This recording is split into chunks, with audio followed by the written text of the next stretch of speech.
ಅತಿ ಪುರಾತನ ಬಬ್ಬುಸ್ವಾಮಿ ಕ್ಷೇತ್ರಗಳಲ್ಲಿ ಒಂದಾಗಿರುವ ಸೂಟರ್ಪೇಟೆ ಶ್ರೀ ಕೋರ್ದಬ್ಬು ದೇವಸ್ಥಾನದಲ್ಲಿ ಬಲೀಂದ್ರ ಪೂಜೆಯನ್ನ ವಿಶಿಷ್ಟ ರೀತಿಯಲ್ಲಿ ನಡೆಸಲಾಯಿತು. ಅಂಧಕಾರವನ್ನ ಕಳೆಯುವ ದೀಪಾವಳಿ ಹಬ್ಬದ 3ನೇ ದಿನವೇ ಬಲಿಪಾಡ್ಯಮಿ. ದಾನವ ಅರಸನಾದ ಬಲೀಂದ್ರನ ಪೂಜೆಯನ್ನು ದೈವಸ್ಥಾನಗಳಲ್ಲಿ ಭಕ್ತಿ ಶ್ರದ್ಧೆಯಿಂದ ಆಚರಿಸಲಾಗುತ್ತದೆ. ಸೂಟರ್ಪೇಟೆ ಶ್ರೀ ಕೋರ್ದಬ್ಬು ದೇವಸ್ಥಾನದಲ್ಲಿ ಬಲೀಂದ್ರ ಪೂಜೆಯನ್ನು ಅತ್ಯಂತ ಪಾರಂಪರಿಕ ರೀತಿಯಲ್ಲಿ ಶ್ರದ್ಧಾಭಕ್ತಿಯಿಂದ ಆಚರಿಸಲಾಯಿತು.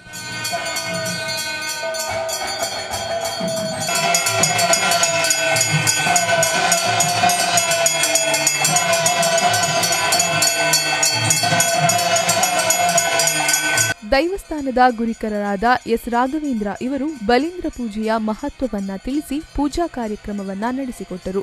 ಈ ಸಂದರ್ಭದಲ್ಲಿ ದೈವಸ್ಥಾನದ ಗೌರವ ಸಲಹೆಗಾರರಾದ ಕೆ ಪಾಂಡುರಂಗ, ಎಸ್ ಬಾಬು, ಪ್ರಧಾನ ಕಾರ್ಯದರ್ಶಿ ಎಸ್ ಜಗದೀಶ್ವರ್ ಚಂದ್ರ ಅಂಚನ್, ಕೋಶಾಧಿಕಾರಿ ಎಸ್ ನವೀನ್, ಪ್ರಧಾನ ಅರ್ಚಕರಾದ ಎಸ್ ಗಣೇಶ್, ಜಯ, ಎಸ್ ಮೋಹನ್, ಪದಾಧಿಕಾರಿಗಳಾದ B Vishwanath Salian, S Janardhana, B Ganesh, S Vasantha, S Suresh, S Upendra, S Praveen, Ranjith, Umaprasad, Sunil Raj Padakanaya, Kiran Raj Padakanaya, Appi S, Sudesh Kumar, Rahul S, Santosh, Sandeep, Kishore, Rakshith, Nalini ಮೊದಲಾದವರು ಉಪಸ್ಥಿತರಿದ್ದರು.